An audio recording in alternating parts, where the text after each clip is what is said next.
Graça e paz, amados. Que semana horrível que eu tive. Uma gripe terrível me perseguiu, me alcançou. E eu nem queria dizer isso porque tem uma mentira que as mulheres inventaram sobre os homens e a gripe. E eu digo, eu não vou falar isso porque isso vai motivá-las a crer que isso é verdade, mas no meio da semana eu pensei que eu ia. Mas graças a Deus, o Senhor disse, ainda não é a hora. Mas quase que a Jemima consegue concretizar a profecia dela.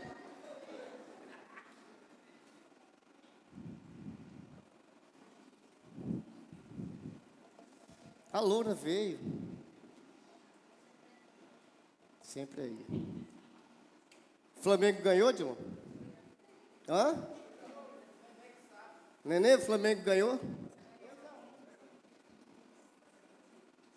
Por isso que tu chegou atrasado, Janderson? Que coisa mais horrível. Amados, vamos falar sobre um texto que eu gosto muito. E eu dei o título dessa mensagem de Vivendo a Promessa. Porque geralmente nós não vivemos promessa, a gente espera que aconteça, para que então a gente possa, talvez, começar a vivê-la. E a promessa, ela é para ser vivida. Ou seja, do momento em que Deus lhe propõe, lhe promete algo, já é para começar a bater o centro e começar a jogar, viver com base naquilo que foi prometido. E muitas vezes nós não fazemos isso. Mas encontramos aqui em Josué, capítulo 14, do verso 7 ao 12, a história de um camarada muito bom, que eu gosto muito. Eu brincava muito com isso, e eu dizia que eu queria essa unção para a minha vida, só que eu acho que não está funcionando muito bem. Eu dizia que quando eu chegar aos 85, eu quero estar no vigor dos 40. Mas eu estou com 57 e parece que já cheguei aos 85. Mas isso foi uma promessa para Caleb.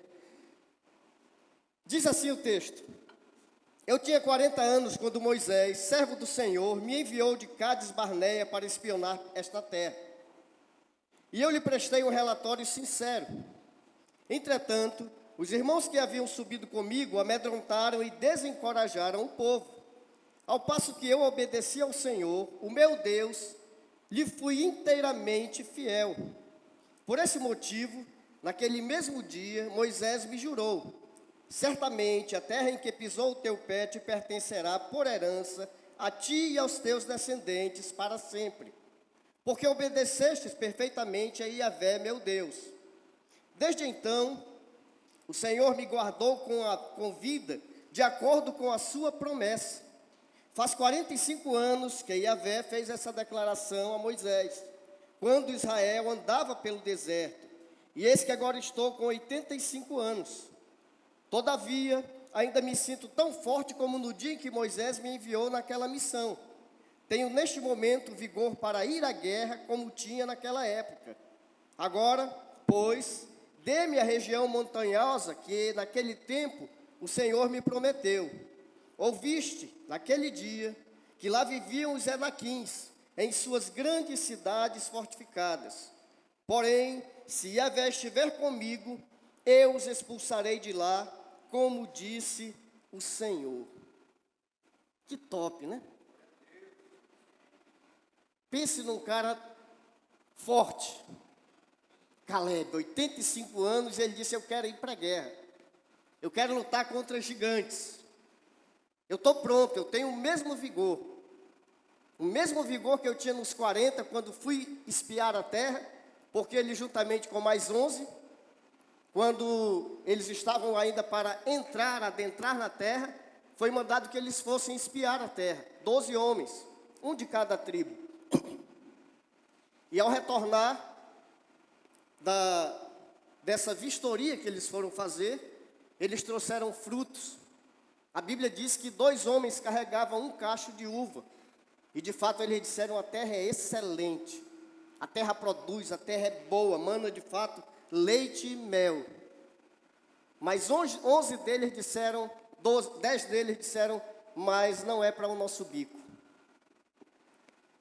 A terra é boa, mas lá mora gente grande. Tem gigante nessa terra. As cidades são fortificadas. Nós olhávamos para eles e aos olhos nossos e os deles nós parecíamos como gafanhotos. Eles são muito grandes, então esqueçam. Nós não vamos conseguir vencer esse povo. Eles são muito fortes. Caleb e Josué deram um relatório diferente. Eles disseram, sim, a terra é boa, de fato tem gigantes, mas nós podemos vencê-los. Perdão, o Senhor está conosco. O Senhor é a nossa força, nós vamos vencê-los por causa do Senhor. Mas era 10 contra 2. E a Bíblia diz que o povo caiu num desespero, num pranto, numa choradeira, e passaram a blasfemar do nome do Senhor e a dizer aquela velha história do povo de Israel. Por que nos tirastes do Egito? Por que nos trouxeste para cá? Por que para perecer na beira da terra, aqui pertinho, mas perecer sem conseguir alcançar aquilo que o Senhor prometeu? Ou seja, eles estavam dizendo que o Senhor foi mentiroso. Eles estavam dizendo que o Senhor não ia conseguir fazer aquilo que havia prometido a eles, de dar a eles essa terra, uma terra boa, uma terra produtiva. E somente dois deram um relatório totalmente diferente. E isso aconteceu, esse texto lido. Agora já Israel atravessou o riacho, que era um grande rio, conseguiu derrubar as muralhas de Jericó, estavam avançando contra as cidades, e chegou o momento de dividir a terra, dar a porção a cada tribo, aquilo que seria como propriedade deles a partir daquele momento. E Caleb vai até Josué e diz, olha, você sabe que Deus me prometeu, então a terra, minha parte, é aqui onde eu pisei. É a área de Hermon, é aquelas terras montanhosas onde eu pisei. O Senhor me prometeu, e conta a história de como foi a promessa, conta a história de como Deus o havia guardado. E é esse ponto interessante que ele estava, no momento em que recebeu a promessa, ele passou a viver essa promessa. Ele diz, Deus me guardou com vida. Me guardou com vida. De 45 anos aguardando uma promessa, e ele diz, o Senhor me guardou, o Senhor continua me dando força, o Senhor continua me revigorando, o Senhor continua no controle, e continua me dando condições de herdar aquilo que Ele me prometeu.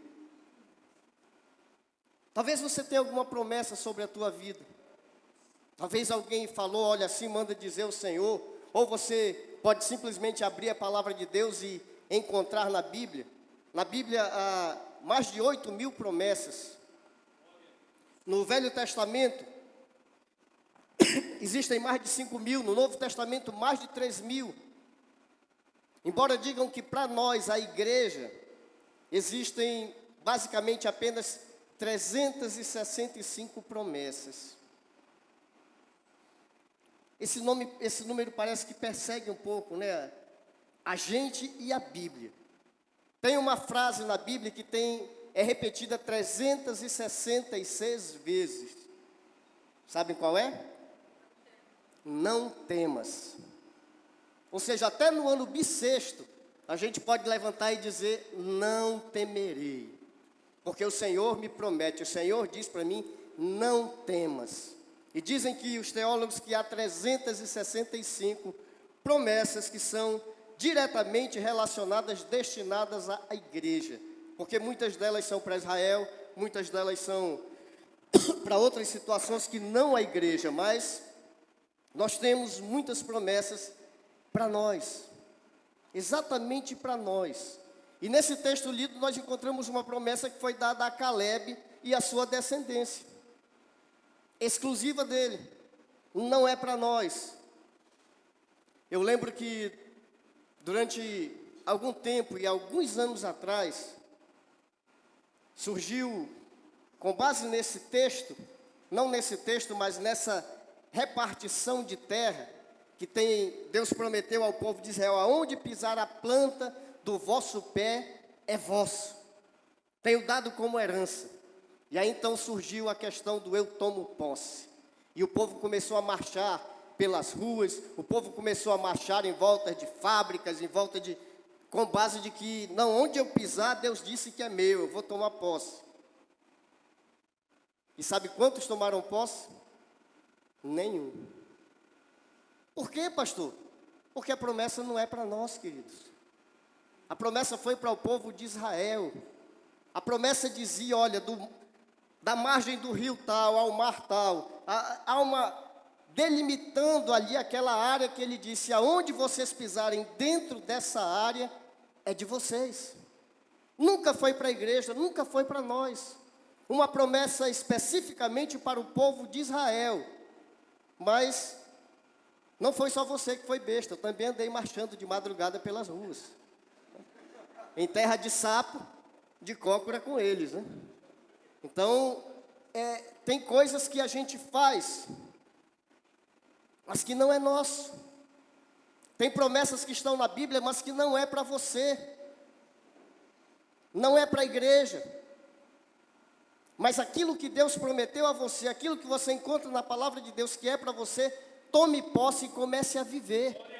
Viva debaixo dessa unção, debaixo dessa promessa de não temer, de andar de cabeça erguida. A Bíblia diz que nós somos o povo mais feliz dessa terra. Então eu posso simplesmente dizer que eu vou vencer, eu sou mais do que vencedor, porque a Bíblia promete que eu serei. A Bíblia promete isso. Então eu quero nessa noite, com base nesse texto, aprender a como motivar as promessas e como alcançar o seu cumprimento na nossa vida. Como é que eu vou conseguir alcançar, primeiramente, motivar essas promessas em minha vida? E eu tenho aqui 2 pontos que eu chamo de motivadores da promessa, que funcionaram com Caleb. O primeiro, sinceridade. Ele disse: eu fui sincero no relatório que eu dei. Eu fui sincero. E o que é sinceridade, amados? Se você olhar no dicionário, ele vai dizer que discursa de modo verdadeiro. Sinceridade é verdade, mas com algo a mais, sem esconder sentimentos, pensamentos e intenções. Já ouviu falar na questão de segundas intenções? A pessoa que é sincera, ela não tem segundas intenções. Ela não faz isso, mas com base em que eu vou fazer isso para alcançar esse outro. Eu vou fazer isso para ganhar isso. A pessoa que é sincera, ela faz aquilo que lhe é dito ou que está em acordo com o único propósito de realizar o que foi dito. Não para alcançar algum mérito ou benefício ou vantagem em cima, com base naquilo que foi feito. Sinceridade. Sinceridade é algo que motiva o coração de Deus a nos abençoar. Ser alguém sincero, ser alguém verdadeiro, ser alguém sem segundas intenções, que quando fala não está com pensamentos que não poderiam ser revelados naquele momento. Isso agrada a Deus, porque exatamente quando nós falamos ou agimos, Deus vê o nosso coração. E é com base naquilo que Ele está vendo no nosso coração que Ele vai dar o amém dEle ou não. Seja sincero. Segundo ponto, obediência. Ele diz: eu obedeci ao meu Deus.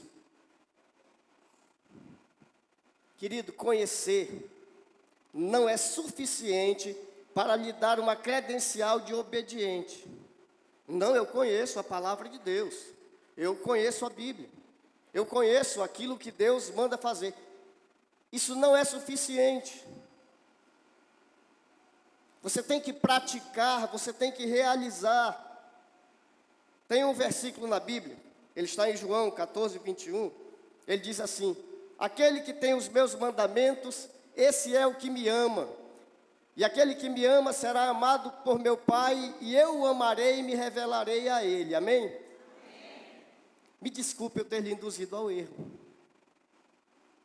Está faltando algo no versículo. O versículo diz: aquele que tem os meus mandamentos e os guarda.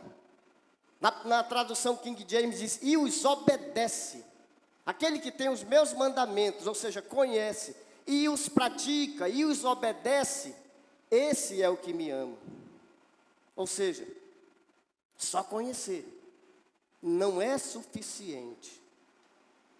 Só conhecer não lhe dá o direito de dizer eu sou obediente. Mas é o que faz, o que pratica. É literalmente aquele que, como diz Davi, eu escondi a tua palavra no meu coração, para não pecar contra ti, para não pecar contra Deus. O ato de ter escondido, ele diz no meu coração. Por quê? Porque a Bíblia diz que daquilo que a boca fala, o coração está cheio. Por isso que não estava oculto, escondido, mas estava sendo colocado, sendo dito, sendo realizado a palavra de Deus, para que o pecado não tomasse conta dele. E a gente vai olhar a vida de Davi, né? E ele pecou. Que bom. Que bom que ele pecou, né, queridos? Porque a Bíblia diz que Davi foi o homem segundo o coração de Deus. Então, quando eu vejo que Davi foi um homem segundo o coração de Deus e pecou, eu também posso ser.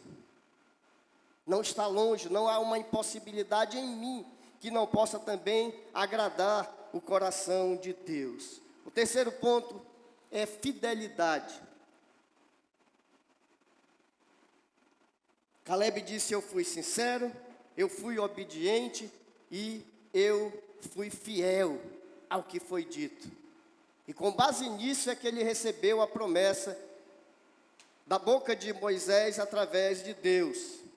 Fidelidade é uma qualidade que está sempre no presente. Ou você é fiel ou infiel. Não tem um meio termo. Se você é fiel hoje, não quer dizer que amanhã você é fiel. Você é fiel hoje, mas amanhã você pode ser infiel. É uma qualidade que ela deve estar constantemente em nossas vidas. A fidelidade é algo que deve permear o nosso caminhar, o nosso proceder diante de Deus, tanto para com Ele como para com os homens. Fidelidade. Prometeu, faça. Disse, faça. Ah, mas eu disse, mas não foi uma promessa. A Bíblia diz: seja o vosso sim, sim, e o vosso não, não. Deus chamou, acho que foi Moisés, para fazer uma aliança com ele, um pacto. E eles iriam passar sobre animais bandados para selar a aliança. E Moisés dormiu. E Deus foi lá e fez. E quando Moisés acordou, disse: Senhor, ele disse: eu fiz. Não tem condições de um homem fazer um juramento com Deus. Não cabe. Não dá. Mas não tem como nós só fazermos aquilo porque juramos. Isso é ser fiel. Fiel à nossa palavra, fiel àquilo que nós declaramos, fiel àquilo que nós acertamos. Ou simplesmente dizemos, sejamos fiéis naquilo que nós nos propomos. Isso motiva o coração de Deus a nos abençoar. Motiva o coração de Deus a cumprir as suas promessas em nossas vidas. Sinceridade, fidelidade, obediência. Se você for olhar, são coisas simples. Coisas que é requerido de nós como cristãos, como nova criatura que somos, como pessoas que somos tomadas e deveríamos ser totalmente dirigidas pelo Espírito Santo.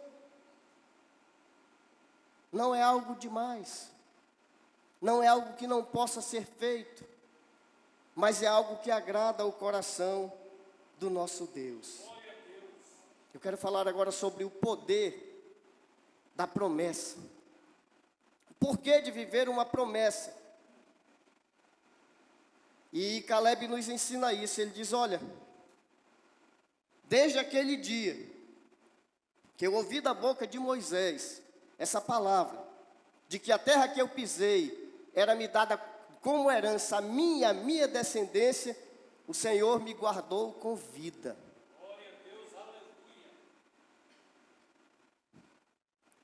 Eu estava falando sobre a minha quase partida no meio da semana, né? E alguém me disse, mas pastor, você fala com tanta naturalidade assim? Eu tenho dia, hora, se for preciso, segundos, minutos, exatos, o dia em que eu vou morrer. Se Cristo não voltar logo, queridos, e esse logo que eu digo é daqui mais, ainda tem alguns anos, tá? Depois que o anticristo surgir, e eu acho que ele está perto de surgir, aí você conta 7 anos para Cristo voltar. Tá? Mas, se Cristo não voltar dentro desse período, eu certamente vou partir. Mas eu vou partir exatamente no dia que Ele determinou. Ele tem a última palavra sobre as nossas vidas. É dele. E não há quem possa tirar isso, não há quem possa dizer, não, eu vou me meter porque pecou, eu vou... Não. Deus diz, ei, esse daí é meu. Não toca. No reino espiritual nós temos uma plaquinha, propriedade particular. O inimigo não toca, queridos. A Bíblia diz que o inimigo, o Senhor nos guarda e o inimigo não nos toca. Pastor, mas você ficou doente? Claro. A minha esposa passou quase um mês em casa. E eu dizendo, está amarrado. Aí, parece que o bicho se soltou um dia e me pegou. Domingo, próximo passado, eu saí da igreja, jantei, e da janta eu já fui direto numa drogaria comprar remédio. E quando eu amanheci segunda-feira, parece que eu estava com gripe de um mês já. Mas está passando, graças a Deus. E vai passar. Porque todos nós adoecemos, querido. Nós estamos sujeitos às situações, às dificuldades, às intempéries que acontecem aqui. Faz parte da nossa vida. E, sem dúvida nenhuma, nos aproxima mais de Deus, né? Então, quando eles deram esse relatório, e o povo pecou contra o Senhor, Deus disse, vocês vão morrer. Todos vocês. Eles estavam próximos da terra, queridos. Eles foram espionar a terra. E voltaram com um relatório que 10 deles desanimaram totalmente o coração do povo. E eles blasfemaram do nome do Senhor. E o Senhor disse, vocês não vão entrar na terra. A terra está aí, mas vocês não vão entrar. E naquele dia foi decretado que todo homem de 20 anos para cima iria morrer no deserto. E eles morreram. Passaram 40 anos andando, vagando pelo deserto, até que todos aqueles homens de 20 anos para cima, todos eles morreram. Todos os homens de guerra. Porque eles pecaram contra o Senhor. Somente dessa leva de homens, somente Josué e Caleb sobreviveram. E Caleb diz, ele me guardou com vida. 40 anos. Esteve com eles, vagou pelo deserto também. Passou por todas as dificuldades que a gente encontra quando Israel estava no deserto. Ele passou também. Mas ele diz, o Senhor me guardou com vida. Ou seja, ele estava vivendo uma promessa de que o Senhor disse, a terra é sua. A terra que você viu, eu dou para você e a sua descendência. Ele não disse, eu vou dar a tua descendência. Ele disse, eu dou a você. Então, quem tinha que tomar posse da terra era Caleb. Não era a descendência dele, mas ele. A promessa foi feita a ele e depois para a sua descendência. Então, ele tinha que estar vivo. tinha que estar vivo. 45 anos de espera. 45. Glória a Deus, aleluia. Tem alguma promessa que você espera? Ah, pastor, estou esperando uma, qual a volta de Cristo. Eu também. Mas essa já tem uns 2.000 anos. Porque quando Cristo estava com os discípulos, ele já perguntava quando é que ele ia voltar.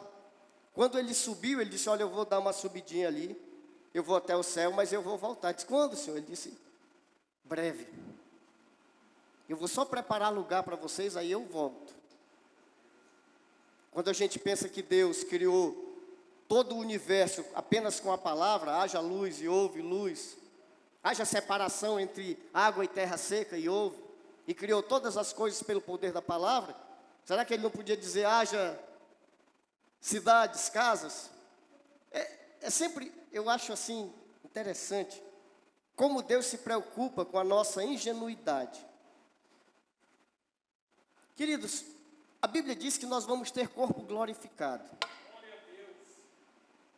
Um corpo não mais sujeito ao pecado, nem tampouco a tempo, nem a espaço. Ou seja, você não vai ficar cansado. Mas quando ele fala sobre o céu, ele diz, eu vou preparar lugar para vocês. Aí a gente pensa logo na nossa casa, né? Tem até ilustrações da mulher que, a velhinha que orava, e o pastor também, quando chegou lá no céu, que Deus, o Senhor levou até a casa dela, era um palácio. Aí levou até a casa do pastor e era um casebre. No céu não tem casebre, amados. Mas era uma casinha menor. E a gente fica pensando, para que casa? Eu não vou descansar na poltrona, eu não vou ficar deitado na cama. Eu não vou parar na varanda da casa e ficar olhando o campo e o pomar lindo. Não tem isso, amados. Ou seja, eu não vou precisar disso. Você não vai, o nosso corpo será glorificado. Mas Deus se preocupa e traz uma linguagem para que eu possa não apenas entender, mas ansiar por isso. Estar lá. O lugar que eu vou, a Bíblia diz que tem ruas de ouro. Mas eu não vou precisar pisar no chão. É por isso que deve ser mantido limpo. Porque quando Cristo foi glorificado, ele estava com 2 discípulos lá perto de Emaús, e ele sumiu e apareceu lá em Jerusalém, no meio dos outros discípulos. Ou seja, a Bíblia diz que assim como ele é, nós o veremos e seremos semelhantes a ele. A Bíblia diz que vai ter banquete, a mesa está preparada. Cristo disse, olha, quando estava tomando a ceia, ele disse, essa última vez que eu tomo ceia, a próxima vez que eu tomar novamente, será convosco no reino do meu Pai. E diz que a mesa está preparada. Eu fico pensando no tamanho dessa mesa. Porque a Bíblia diz que a multidão dos salvos é como a areia do mar, é incontável. E eu fico pensando que o pastor Josafá vai ficar, não sei onde, ele disse que no céu a gente não vai comer, né? Então, ele vai ter que arrumar um lugar para ele, porque eu vou comer. Amados, Cristo comeu. Cristo estava com o corpo glorificado, e quando ele chegou aos discípulos, ele disse, me dá aí alguma coisa para comer, vocês têm alguma coisa para comer? E deram para ele pão e peixe, ele comeu. Ou seja, comida boa. Pão feito com maná, que era como o povo se alimentava. Mas, voltando para nossa...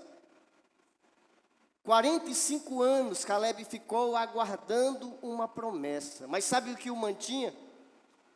Ele estava vivo. E os anos iam passando e ele continuava forte. E os anos iam passando e ele continuava vigoroso. E muitas vezes nós desistimos da nossa promessa.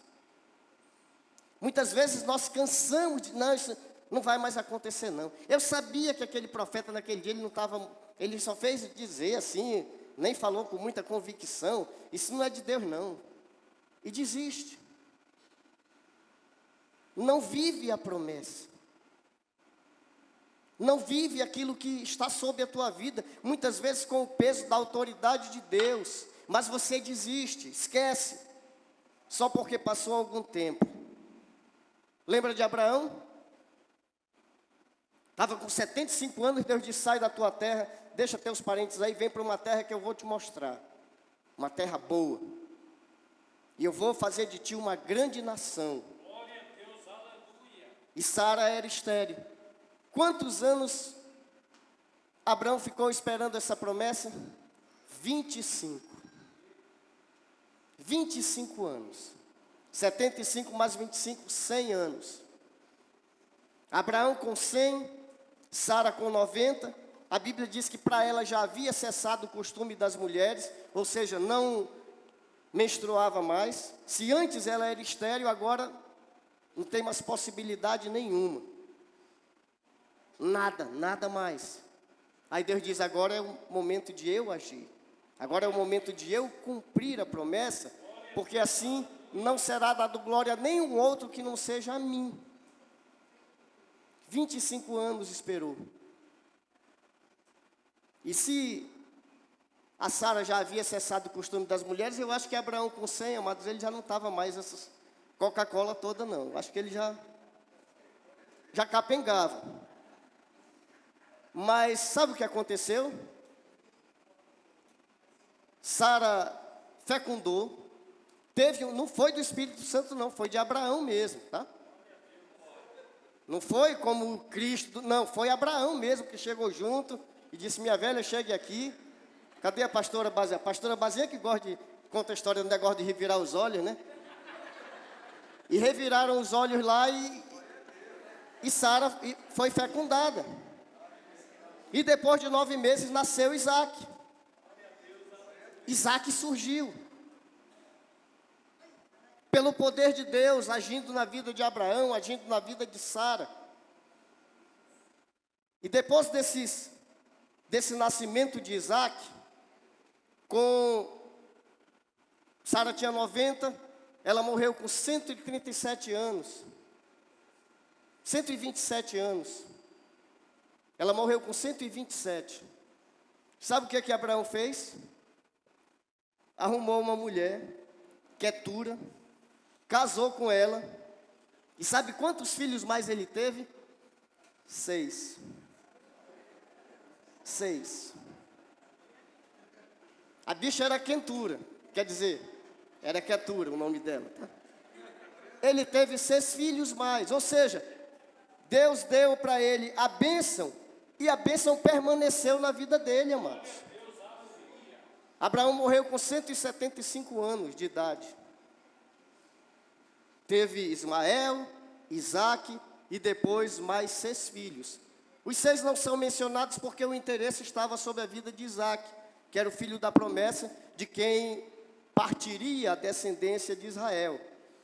Mas ele teve. Ou seja, ele continuou em atividade. A bênção continuou sobre a vida dele e ele continuou usufruindo da bênção. Nós estamos esperando a volta de Cristo e muitas vezes há uma preocupação. Mas o que eu vou fazer lá? No céu? Amados, eu não tenho a menor ideia. É você e eu que não sabe. Eu não sei. Eu sei que no céu há atividade constante. Mas tem miríades e miríades de anjos para fazer. Então, sinceramente, eu não sei. Mas a gente vai fazer alguma coisa. Deus vai arrumar alguma coisa para a gente fazer. Não pense que você vai ficar lá só passeando e dizendo, puxa, que legal.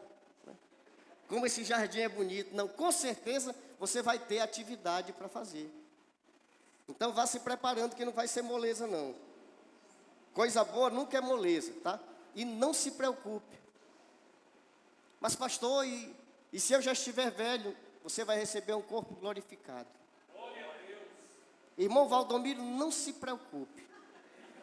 Se Deus não lhe curar até o dia da sua partida, quando Cristo voltar para arrebatar a sua igreja, ou se você estiver vivo nesse dia, você vai receber um corpo zerado, novinho, em folha.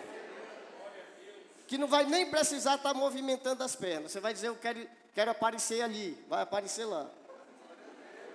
Eu fico pensando, eu que sou preguiçoso, amados, acho que eu nunca vou andar. Vou só usar o teletransporte. Corpo para ali. Vai ser um negócio legal. Também não sei como vai ser muito bem, não. Tá, o corpo glorificado. Eu sei que vai ser bom demais. Vai ser céu para nós. Então, independente do tempo que passe para que você receba a sua promessa, querido, Deus te dará a capacidade de usufruir a promessa que foi feita. Muitas vezes a nossa preocupação nessa espera está em, mas e aí? De que vai adiantar se já passou 10 anos, se já passou 15 anos, e Deus me fez uma promessa e até agora nada? Se a promessa foi feita para você, Deus vai te dar condições de usufruir a promessa feita. Lembrei do Neto e a Jaque. Por quê? Porque a Jaque tem uma promessa na vida dela que ela iria casar com um homem muito rico. E quando eu olho para o Neto ainda não é muito rico, não. E a Jaque casou com o Neto. Ou seja, por causa da promessa feita a Jaque, o Neto ainda vai ser rico. E talvez diga, pastor, e se Cristo volta logo? Eu digo, não se preocupe, vai dar tempo ainda de usufruir essa riqueza. Porque Deus não faz promessas que você não tenha condições de usufruir, querido. Coloca isso na tua mente. Deus não nos faz de bobo. Ele não nos promete nada que eu não vá usufruir aquilo que Ele está prometendo. Se é bênção de Deus, vai acontecer e nós vamos usufruir ao máximo aquilo que Ele prometeu, independente do tempo que passe. Isso se chama sustentação vigorosa para o pleno gozo da promessa realizada. Caleb passou 45 anos esperando, agora já com 85, e Josué está ali fazendo a divisão. Ele disse, Josué, a minha eu sei qual é. Precisa nem se preocupar, porque a minha foi promessa, você estava lá comigo. E você viu quando Moisés falou para mim, Deus usou a boca dele para me dar essa terra. Ele cobrou a promessa feita. Cobrou. Ele cobrou de Josué. Josué quem estava dividindo, ele disse, olha, a minha, você sabe qual é. Deus me prometeu e eu quero. Nós não cobramos promessa, amados. Sabe uma frase boba que tem aqui? Não, Deus Ele prometeu, Ele vai cumprir. Sim, Ele vai cumprir. Mas lembra Ele. O que a Bíblia fala sobre Isaac? Deus prometeu, olha, Abraão, a tua descendência será como a areia do mar, como as estrelas no céu. Abraão morreu, a bênção estava sobre a vida de Isaac, e ele sabia disso. E quando Isaac casa, aos 40 anos, casa com uma mulher chamada Rebeca, que a Bíblia diz que era estéril. Mais uma vez Deus se engana. Disse, Abraão, tu vai ter um filho, a mulher estéril. Agora teu filho, a mulher estéril. A Bíblia diz que Isaac orou incessantemente pela sua esposa, até que ela engravidou. Como assim, pastor? Deus não prometeu? Prometeu. Era só esperar. Isaac não esperou. A Bíblia diz que ele orou incessantemente. O portador, o dono da promessa, orou para que a promessa se cumprisse. Glória a Deus. Abraão também fez isso uma vez. Senhor, o Senhor me disse que eu ia ter um filho, mas até agora na minha casa só tem o meu mordomo Eliezer de macho. Cobrou. Pastor, mas não é errado. Não, não é errado não, amados. Não é chegar lá e encostar Deus na parede, não. Não vai que você vai se quebrar todinho. Mas é dizer, Senhor, eu creio na tua palavra, o Senhor me prometeu. Glória a Deus. Cumpre, Senhor. Cumpre a tua promessa sobre a minha vida. Realiza aquilo que o Senhor falou. Porque eu sei que o Senhor é verdadeiro, eu sei que o Senhor é real, é sincero e não mente. Cumpre a tua promessa sobre a minha vida. Eu fico pensando Isaac orando pela mulher dele que era estéril, dizendo: Senhor, tem uma promessa sobre a minha vida que eu vou ser pai de nações. Então, Senhor, cumpre a tua palavra na vida da minha esposa. A Bíblia diz que ele orou incessantemente até o dia que ela engravidou. E quando engravidou, teve logo 2. Acho que foi pelos anos de oração. Então, Caleb estava nesse propósito. Estava vigoroso ainda para poder gozar a bênção dele. E quando ele cobra de Josué, ele vai lá e diz: olha, eu quero a promessa de Deus sobre a minha vida. Porque ele queria ver essa promessa cumprida, ele queria usufruir dela. Deus estava dando a ele vida, vigor, e ele diz: eu quero a minha promessa, eu quero a minha bênção. Aquilo que Deus me prometeu, eu quero. Só que a terra que era dele, a terra que pisou o pé dele, era exatamente a terra onde tinham os gigantes. Da descendência dos Enaquins, que eram gigantes. Ou seja, as dificuldades na apropriação da promessa. Vimos a promessa da Jaque, então o neto agora não é só esperar que ele vai ficar rico. Ele não joga na Mega Sena, amados. Joga. Nem para jogar, ganhar, entregar o dízimo, né? Não joga na Mega Sena. Ou seja, vai fazer concurso, vai ser juiz, vai ser desembargador, vai ganhar dinheiro. Mas se for fazer, Deus vai abençoá-lo. E ele vai ser aprovado. Ah, então não preciso nem estudar. Se não estudar, meu irmão, vai demorar mais a promessa. Estude. Estude. Veja que Caleb teve que ir à guerra para conseguir conquistar a sua promessa. Ele diz assim: havia gigantes na herança de Caleb. Lá em Josué 15:14 diz assim: Caleb expulsou destas terras os 3 Enaquins, Sesai, Aimã e Talmai, descendentes de Enaque. 3 gigantes ele expulsou das terras dele, que era promessa para ele. Ele entrou em guerra com esses camaradas e os venceu e os expulsou. A história conta que Golias era o último descendente dessa família. Aquele que Davi matou era descendente deles, dessa família aqui de gigantes, que isso dava uma mensagem, mas eu vou falar. Amados, os gigantes, a Bíblia tem um texto, quando nasceu Sete, um dos filhos de Adão, a Bíblia diz que então passou-se a invocar o nome do Senhor. E depois a Bíblia diz que os filhos de Deus casaram com as filhas dos homens. E alguns dizem que esses filhos de Deus são anjos, que tiveram relacionamento com mulheres normais e por isso nasceram gigantes. O problema todo desse negócio é que Cristo mesmo falou que os anjos não se casam nem se dão em casamento.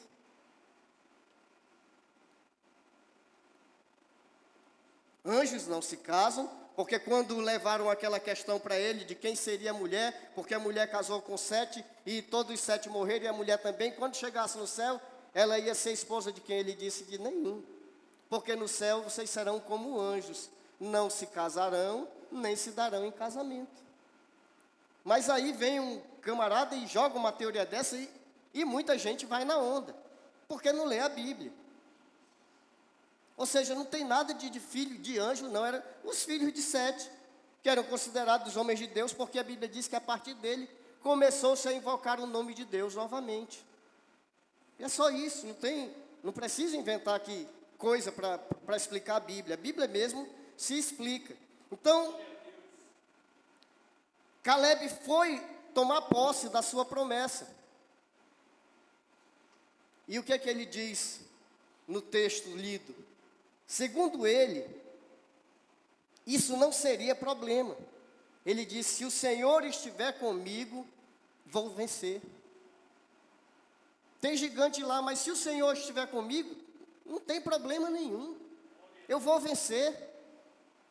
Isso não será uma dificuldade, a gente vai lutar e a gente vai vencer.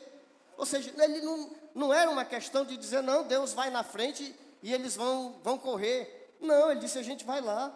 Eu ainda tenho força para ir para a guerra, ainda tenho vigor para ir para a guerra, e a gente vai lá. Se o Senhor estiver conosco, vai ser coisa fácil, a gente vai vencê-los. E eu vou tomar posse da terra que o Senhor me prometeu. Por que isso, amados? Confiança em quem fez a promessa. Caleb confiava no Senhor. Havia nele esse sentimento de confiança. Em Números 14:9, quando ele vem trazer o resultado da sua apreciação da terra, e quando os outros disseram, não tem jeito, tem gigante lá, nós vamos ser derrotados, Caleb se levanta e diz, tão somente não vos rebeleis contra Yahvé, o Senhor, não tenhas medo do povo daquela terra, pois os devoraremos como um bocado de pão. Vejam qual é a condição de fidelidade, de confiança em Caleb concernente a Deus. Ele diz, não tenham medo daquele povo não. Se a gente for lá, a gente vai comer esses camaradas vivos. A gente vai comê-los como um bocado de pão. Não tem jeito para eles não. Sua sombra protetora lhes foi retirada, ao passo que Yahvé, o Eterno, está conosco. Portanto, não tenhas qualquer receio deles. Isso é o que ele disse no dia que ele trouxe o relatório. E agora, no mesmo dia que ele vai cobrar a sua herança, 45 anos depois, ele diz, se o Senhor estiver conosco, nós venceremos. Continuava, amados, a mesma fidelidade, o mesmo pensamento, não havia mudado. Continuava firme no propósito de que o Senhor estando, as coisas andam, as coisas funcionam. Então, estando Deus conosco, os impedimentos, eles são vencidos. Ah, pastor, mas está muito difícil. Busque mais o Senhor, querido. Busque mais o Senhor. Porque se o Senhor estiver contigo, nada lhe será impossível. Os vencimentos, os impedimentos são vencidos pela presença do Senhor. E isso está sobre a nossa vida como uma responsabilidade para nos manter com uma vida vitoriosa. Não precisa todo dia vir um anjo e dizer, filho, eu estou contigo. Não. O Senhor prometeu, estarei convosco todos os dias até a consumação dos séculos. Eu não preciso todo dia ir na presença do Senhor e dizer, Senhor, fica comigo hoje. Ele disse, filho, eu te prometi. Promessa minha, eu cumpro. Aquilo que eu falei, eu realizo. Mas creia. É necessário crer. É necessário expor isso para fora como uma convicção de confiança. Sempre que alguém perguntava, pastor, está sozinho? Eu disse, não, eu nunca ando só. Eu nunca ando só. Por quê? Deus disse que estaria comigo. E ainda que o Senhor não estivesse comigo, o Espírito Santo habita em nós. Desde o dia que o Senhor me recebeu como filho, eu fui selado com o Espírito Santo. Assim como cada um de nós, no dia em que recebeu Cristo como Senhor, foi selado com o Espírito Santo. A Bíblia diz que Ele é o selo da nossa salvação. Se você não tem o Espírito Santo em você, você não é salvo. Ah, pastor, mas a gente tem que, para receber o Espírito Santo, não é assim não. Você vai se converter, aí você vai ter que ter uma vida de busca. Aí, num dia lá, quando você fala em línguas, é porque você recebeu o Espírito. Cadê isso na Bíblia?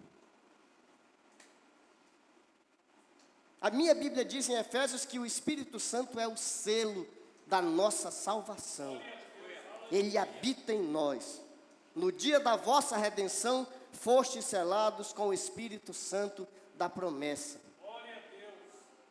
Ah, então não tem isso? Tem. Falar em línguas, dons do Espírito tem. Mas isso não é o que chamam de batismo com o Espírito Santo. Ele já está em mim. Então eu não serei batizado, porque ele já está. Mas é a manifestação dele. É o que sai de dentro para fora. E isso sim. A todos nós é dada uma porção de fé. E nós podemos desenvolver essa fé.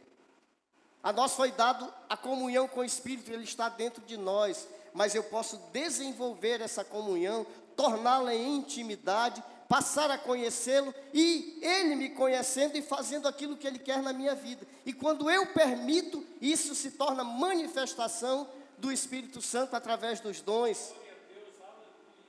Que pode sim ser através das línguas, mas esse não é o único sinal. Pode ser apenas a interpretação. Ou pode você ter uma visão, ou pode ter o dom de curar, ou o dom de interpretar, enfim, amados. Há dons do Espírito Santo. E o que muita gente chama de batismo é a manifestação dele. Quando você permite, quando você dá vazão, quando você busca intimidade com ele e entrega-se de fato aos cuidados e ao comando dele. Mas ele já está na tua vida. Ele habita em você. E a Bíblia diz que ele intercede por nós com gemidos inexprimíveis, porque não sabemos orar como convém. Mas ele prescruta Deus. Então nós temos que manter a nossa, é responsabilidade nossa manter essa vida vitoriosa. Como? Estando em perfeita comunhão com o Espírito Santo, vivendo em sinceridade, obediência, fidelidade a Deus. Isso traz a ação de Deus em nossas vidas. Foram os motivadores da promessa feita a Caleb e continuavam a mantê-lo firme no seu propósito. Conquistar o que Deus prometeu. Eu não sei quantas vezes Caleb deve ter pensado, né? Talvez ele ele lembrava que Deus disse que todos iriam perecer no deserto, e ele ficava dia após dia vendo os que iam morrendo, né? E talvez quando faltava assim uns 10, ele dizia, esses caras estão demorando a morrer, né? Por que não morre logo, né? Demoraram 40 anos até que o último homem daquela geração incrédula, que desagradou o coração de Deus, morresse, para que não possuíssem a herança que era deles. A promessa foi feita a eles, mas eles rejeitaram. Eles blasfemaram de Deus, e por isso Deus disse, vocês não irão conquistar a promessa de vocês. Mas Caleb estava ali, firme no propósito dele de conquistar a sua promessa. Dificuldades, amados, elas são boas, porque elas nos fazem recorrer a Deus. Quando a coisa aperta muito, que a maioria de nós vai com um amigo, vai com outro, termina dizendo, vai para Deus. E Deus se agrada disso, porque Deus tem prazer na nossa busca por Ele. O problema é que nós muitas vezes só buscamos no aperto. E é por isso que a tua vida vive sempre no aperto. Porque Deus te quer com Ele. E você se melhorar um pouquinho, você esquece dEle. Se a conta está cheia, o armário está cheio, está todo mundo bem em casa, você não acorda de madrugada para dizer, Senhor, muito obrigado. Mas se começa a enfermidade bater a porta, se a conta começa a entrar no zero, começa a entrar no vermelho, se falta alguma coisa na despensa, o que é que você faz? Busca o Senhor, né, Tati? Toda sexta-feira na oração. Quando ela começou a vir, eu digo, Tati, hoje não é domingo. Ela diz, eu sei, tio. Tá bom, então entra. Eu achei que ela se enganava assim, nas primeiras sextas que ela veio, né? Eu digo, ela está enganada, hoje nem é domingo e ela está vindo. Ou seja, amados, no aperto, a gente busca Deus. E Deus quer que a gente o busque. E aí Ele sabe que só vai assim com você, Ele aperta, para que você vá buscá-lo. Porque Ele quer ter intimidade, quer ter comunhão, quer ter contato. Ele quer agir na nossa vida. E não pode agir quando nós estamos distantes dEle. Dependência de Deus. Está tudo bem, querido? Acorda de madrugada só para dizer, Senhor, muito obrigado. Porque o Senhor é maravilhoso, o Senhor não tem deixado faltar nada. E eu sou grato por te conhecer, sou grato por pertencer a ti, e sei que é o Senhor que me sustenta. Experimente fazer isso. Experimente buscar a Deus na bonança, que talvez você nunca precise ir para a tribulação, para buscá-lo. Porque a tribulação vem para que a gente corra para Ele, queridos. Se você aprende a correr na bonança, você não vai para a tribulação. Você já está lá. Deus sabe como agir conosco. As vitórias sempre serão acompanhadas de grande alegria e gratidão. Quanto maior a dificuldade, maior será a alegria no dia da vitória. Foi difícil? Muito. Então a alegria vai ser maior, a festa vai ser maior, porque a dificuldade foi grande. Mas mantenha-se, amado, firme no propósito. Mantenha-se firme. Aquilo que Deus promete, Deus cumpre na nossa vida. A Bíblia diz que nós somos sal e luz. Sal e luz. Quantas vidas você tem temperado? Quantos locais você tem iluminado com a tua presença? Quando sair daqui, querido, lembre-se, a tua responsabilidade é iluminar os que estão em trevas. É trazer um pouco de sabor à vida daqueles que estão totalmente desesperançados. Porque nós fomos colocados nesse mundo para manifestar a bondade e o amor de Deus. E talvez a única forma que as pessoas poderão ver diferença em nós é através do abrir da nossa boca para com elas, abençoando, dando uma palavra de ânimo, dando uma palavra de bênção. Mesmo que seja somente dizer, Deus te ama. Isso faz muita diferença na nossa vida. Faz muita diferença na vida daqueles que muitas vezes precisam ouvir e ouvirão de você. Então comece a agir com base naquilo que Deus diz que você é. Você é filho de Deus. Você nasceu para manifestar a bênção de Deus nesse mundo. Viva a promessa. Viva a promessa. Amém? Fica sobre os pés, vamos orar. Senhor, muito obrigado. Aquilo que o Senhor requer de nós, ó Deus, não é penoso. Muito pelo contrário, ó Deus, é bênção. Quando nós praticamos a sinceridade, quando nós praticamos a obediência a Ti, e quando nós vivemos em fidelidade, ó Pai. Que o Senhor abençoe a Tua igreja. Que o Senhor nos abençoe, ó Deus, nos dando condições de termos uma vida que de fato manifeste a obediência a Ti. Que manifeste, ó Deus, a fidelidade a Ti. Fidelidade a tudo aquilo que o Senhor tem requerido de nós. Que manifeste, ó Deus, a sinceridade. Uma vida verdadeira, ó Deus, uma vida de verdades. Não uma vida de engano, não uma vida de mentira. Mas uma vida, ó Deus, que de fato mostre quem nós somos e o que o Senhor é em nós. Muito obrigado, ó Pai. Que a Tua palavra encontre guarida em nossos corações.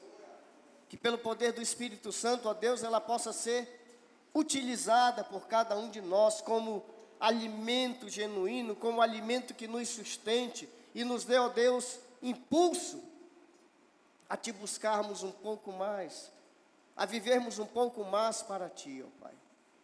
Em nome de Jesus, abençoa a Tua igreja, abençoa o Teu povo.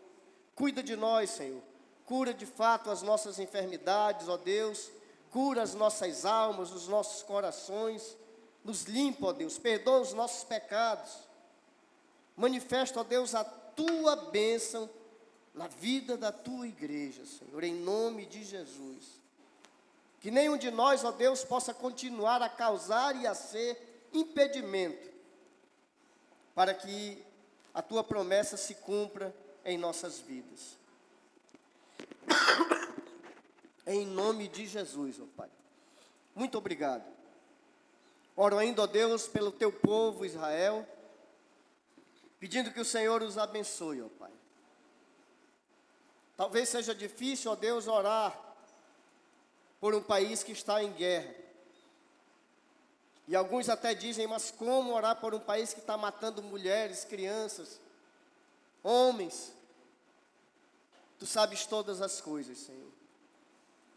Quando olhamos o Velho Testamento e o Senhor entrava, ó Deus, em nações idólatras e dizia, ninguém fica vivo, nem mulher, nem criança, nem animal, ninguém. O Senhor sabe todas as coisas. Eu só sei de uma, ó Pai. A tua palavra nos diz para orarmos para que haja paz sobre o teu povo. E eu te peço que o Senhor cumpra, ó Deus, a tua paz na vida deles, ó Pai. E que os seus inimigos de fato sejam destruídos, para a glória do teu nome, como sempre o Senhor fez. Que eles encontrem a paz, ó Deus, que eles esperam em ti. Embora sejam sim pecadores, como nós somos, mas que eles tenham paz. É o que eu te peço em nome de Jesus, ó Pai. Assim como nós também. É no nome de Jesus Cristo que eu oro e agradeço. Amém.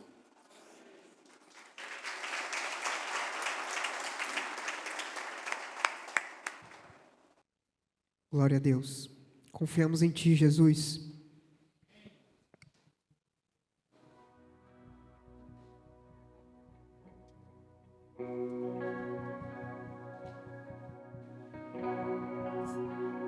Confiamos em Ti, ó Deus.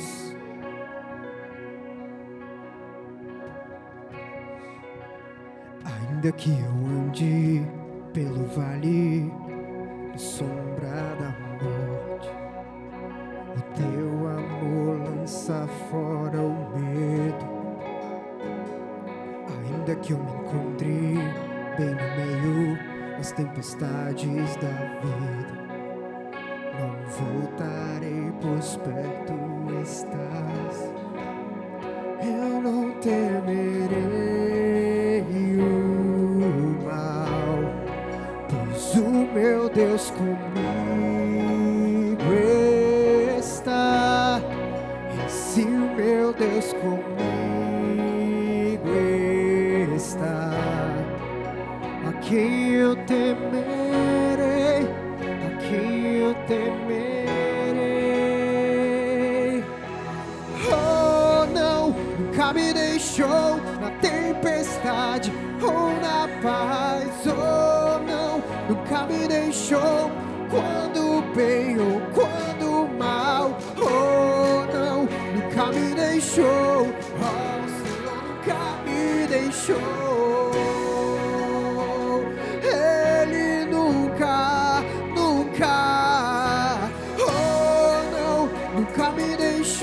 Na tempestade ou na paz. Oh, não, nunca me deixou quando o bem ou quando o mal. Oh, não, nunca me deixou. Oh, o Senhor nunca me deixou.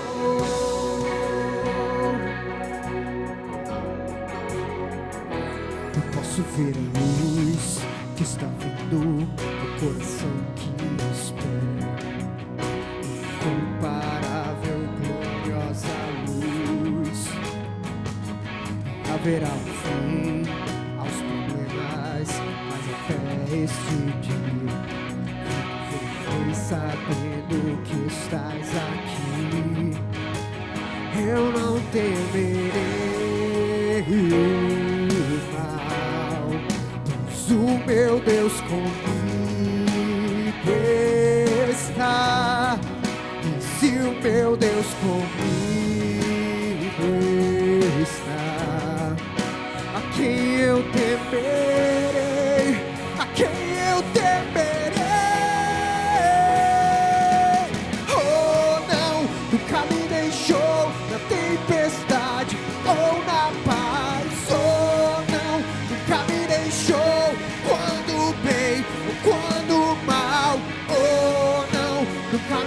deixou. Oh, o Senhor nunca me deixou. Jesus nunca nos deixou, nunca. Oh, não, nunca me deixou na tempestade.